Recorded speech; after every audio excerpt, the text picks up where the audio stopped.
after they moved out, people would just come in and pillage them, and millions of dollars were lost because these Japanese were forced to leave within about a period of 2 or 3 months, or maybe less, 2 or 3 weeks maybe. I don't know the history, but there's some very important images to keep in mind. There's a whole family, children and parents were forced to leave. They were forced to live in these barracks, concentration camps, because of national security. The United States was fearful of the Japanese and during the war, so they forced them to move out. And so most of at least half of the Japanese Americans who were forced to move out were U.S. citizens. They were born in the United States. So this was considered one of the biggest violations of civil rights in American history. Okay, so this is an important story. If you don't know it, you should know it. And even though that historically Taiwanese and Japanese are, I think we get along, but Chinese and Japanese do not. So some of the national anger overseas, if you bring it here, it's sort of a misplaced anger because many Japanese Americans who've been living here for 4 generations are very similar to Chinese Americans, and they identify with America. So the tension should not be as high because we share a common experience of discrimination. Okay? So let me just stop for a second. Do they reclaim their property afterwards? Some of them went back, they reclaimed, some of them reclaimed it. There are a lot of happy stories where their neighbors protected their property, but many did not.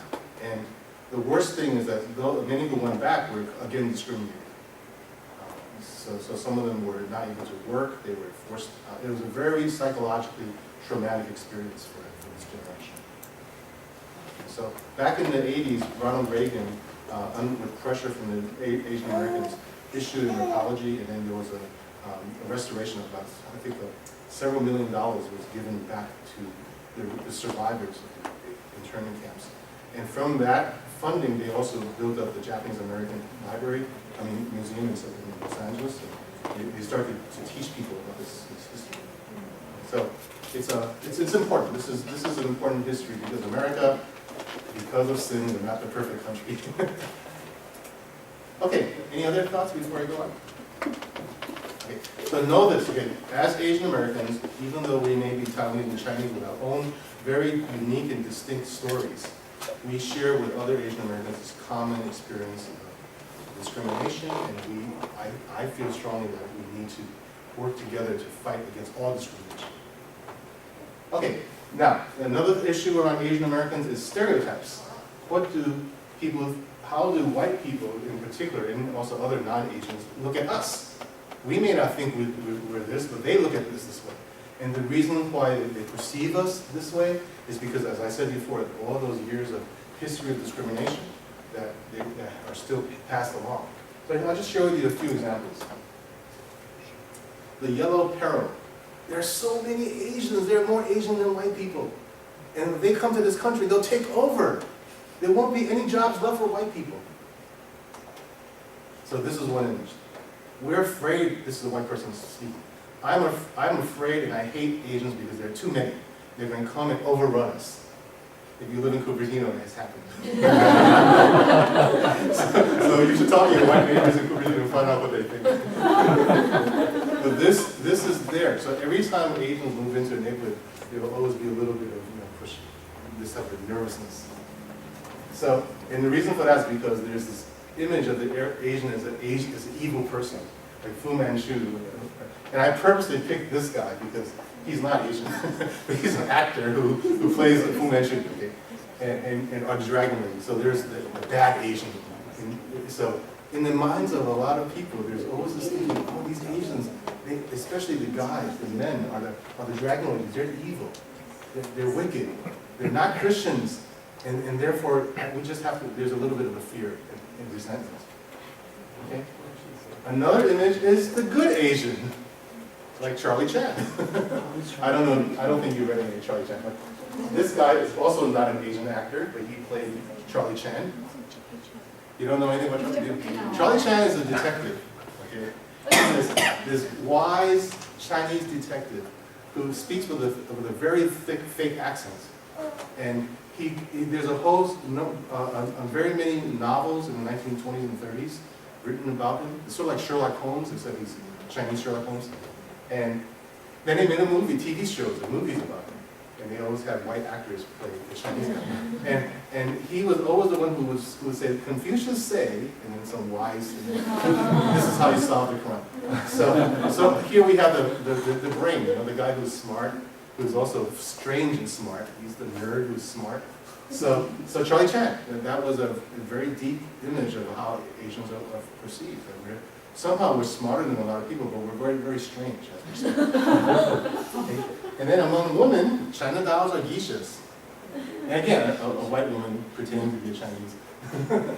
Because there's this image of women as being very, very, very sexy. And I know you girls think about it, but white men especially think that Asian women are very, very special. Okay.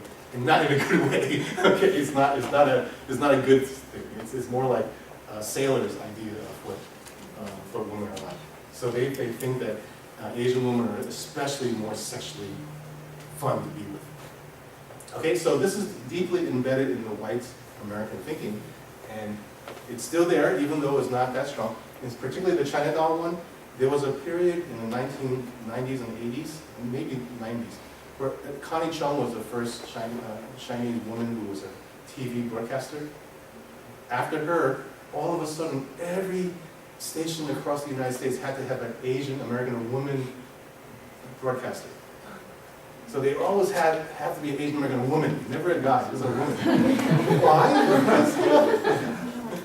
So anyway, so this is still there. Even though it's changing, it's still there. So if you see these stereotypes happening, they're also, I'll just give you one other one. This is similar, this is the more recent one. Model Minority, which is the Charlie Chan version. Why are these Asian kids so smart? They're doing better than anyone else. They're whiz kids. And then for almost 50 years now, Americans are always saying that Asian American kids are so smart because, you know why? They're better than black people. They're better than Latino people. So therefore, let's don't worry about black people anymore. It's just, look at these Asians, they're so good. And the problem with this is that, yes, a lot of Asian Americans are doing better. There's some truth to that. We're better economically, better education, but there are also many, many Asian Americans who are not doing very well. Filipinos are doing okay, but their educational and economic status is not that high. Those who were refugees, like Vietnamese, Hmong, Cambodians, they're doing very bad. They're having a very hard time getting their kids to go to school. Their family structures are very, very difficult. So if we look at only the Chinese and the Japanese and the Koreans, then it looks like all the Asian Americans are super smart. But the reality is, our diversity is just not that. It's not that as good as it seems. And I think that people ignore us because of that. And then the other image is the forever foreigner image. In other words, even though you Asian Americans are smart, you're good, you're never going to be part of us. You're never going to be true Americans.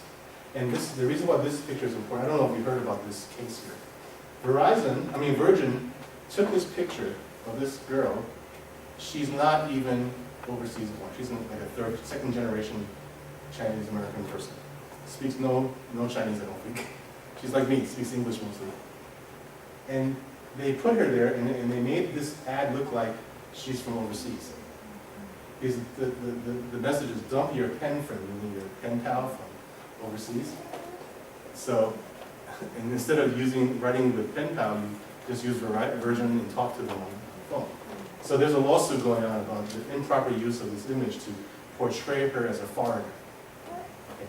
Now, this is a big problem for second generation because no matter how much we try to fit into American society, we're always being viewed as overseas people.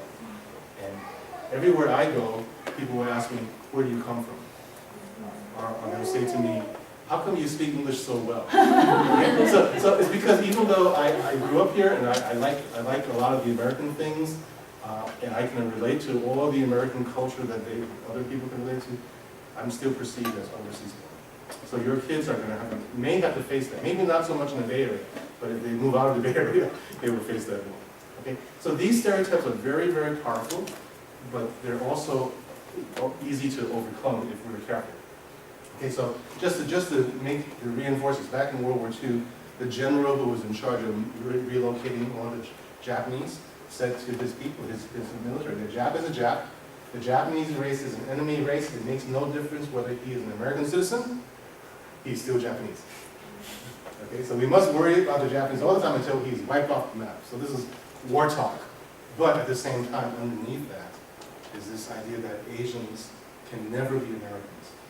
So why am I so passionate about this? Because I believe that your generation and my generation have to fight this. We all, when we become citizens, we are Americans. America is defined by all of us, not just one group of people. And that's, I really want to see us do that, to work on that. Okay? So anyway, that's one issue. Okay, one issue that we have to get. Let me jump to the other one. I'm sorry. I was going to have us talk about these questions. Maybe you can talk about them later.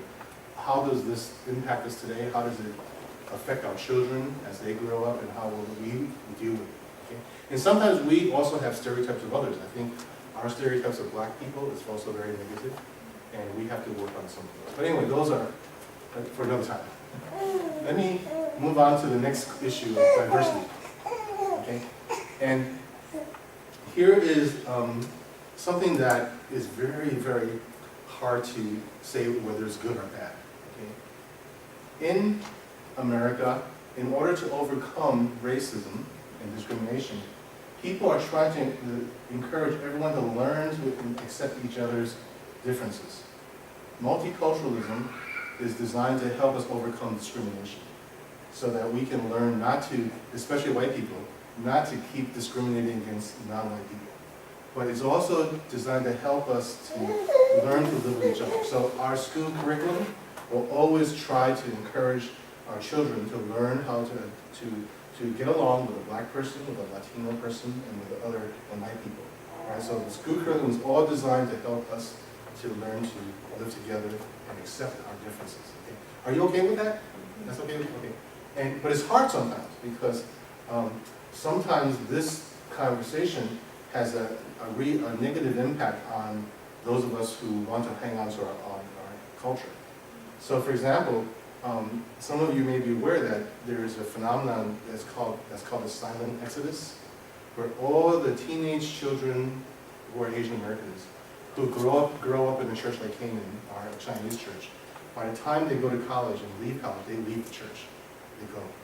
Some of them they lose their faith. Others decide to join non-Asian churches. Others decide to join multiracial churches, multicultural churches. But very, very few come back to their home church. Okay? And that is something that's my ministry right now. I'm working with that because it's happening here too. I would say the majority of the young people who went through our youth ministry do not come back. Okay? So, and it's because they're taught, and I think taught right, that being multicultural is better than being part of an ethnic church. I'm not saying that that's wrong, but I also think that some people are taking this to mean that the ethnic church should not exist. Right? And the reason why I'm pastoring here is because I disagree with it. I think that God has a place for us too, and we can show the American society that we too are part of the multi-ethnic reality, but we don't have to meet. It doesn't mean that we have to die. It doesn't mean that we have to dissolve and become blended into our life. We can still hang on to what makes us unique, what God has created us to be without dissolving. So I'm trying to help our children to grow up with that awareness, so they don't always just leave. Right? So that's my calling. But that's one of the issues that your kids will have to deal with. Right, so some of us send our children to Chinese school because we hope to hang on to the language. Others send our kids to cultural training. Those are all helpful, but I think we have to really think about this carefully as it relates to our faith. Another issue within the diversity issue, okay, yeah, and this is the thing, I forgot to mention this. In Galatians 3:28, Paul says there's neither Jew nor Gentile, neither slave nor free, nor is there male or female, for you are all one in Christ Jesus. So many people have said that means we should not have a Taiwanese church. We should not have a Chinese church. We should not have a black church. They should all mix together. Okay, that's one of the reasons. Okay? So think about that, because it will be an issue that our young people are going to be asking us back and over and over. If the Bible says that you should not be racially divided, then why are we still a Taiwanese church? Why don't we just become a multi-ethnic church? that will be the question that I have to always address. And I hope you will help me. Okay? All right, I'm sorry, am I going too fast? I'm slow down. The second, another issue within the diversity heading is religious pluralism versus Christian domination. In our country, in the United States, until the last 20 years, and even now, it's still majority Christian, but the Christian dominance was so strong until the last 20 years. There was a recent study, some recent surveys that have shown that 1/5 of American people now do not go to church anymore. They don't identify themselves as Christian, or if they do call themselves Christian, they don't go to a church. And that's because today people don't feel that they have to be part of a Christian church anymore. And many of them are very angry about the conservative Christians because they're always so intolerant. They're saying nasty, terrible things about gay people, and therefore they don't want to go to church anymore. Okay, so religious pluralism is really very real here in the Bay Area. We have Hindus in Cupertino, and we have Muslims in Fremont. We have so many different kind of religious groups here that many Christians don't know how to deal with that. And so that's another issue that we have to face in our schools as your children grow up. Your kids will probably have to interact with Muslim and Hindu friends. So if they come over to your house, they'll be bringing their Hindu and Islamic and Muslim customs with them. How do you deal with that as a Christian? Do we say to them, all right, before you come in, I have to share with you the gospel. You need to give up your faith and come and follow me. How do we talk to our kids' friends? Those are very, very hard questions. And then, of course, another one has to do with a non-traditional understanding of lifestyle, sexuality. And it's not just homosexuality. It's also what I also call hypersexuality. If you look at the TV commercials, everywhere, before I even talk about homosexuality, this is a problem too. Everything is about sex. All the images, and this is going to Asia now, Taiwan and South Korea, sexuality is now really hyped up. All right, so I would say this is probably a worse problem than this, honestly. But anyway, that's just my opinion. And that's all because these are pushing against the traditional ways of thinking about sex and life. And yes, these are going to impact our kids in schools and even more so outside of school. So how do we deal with that? So I just want to present these as 3 diversity areas that as parents, when you send your kids to public school, be prepared for that. These are areas to learn as a Christian too, to learn how to engage. All right, let me stop here and say before I go on, any thoughts or responses? Is this scary? No? You're okay with it?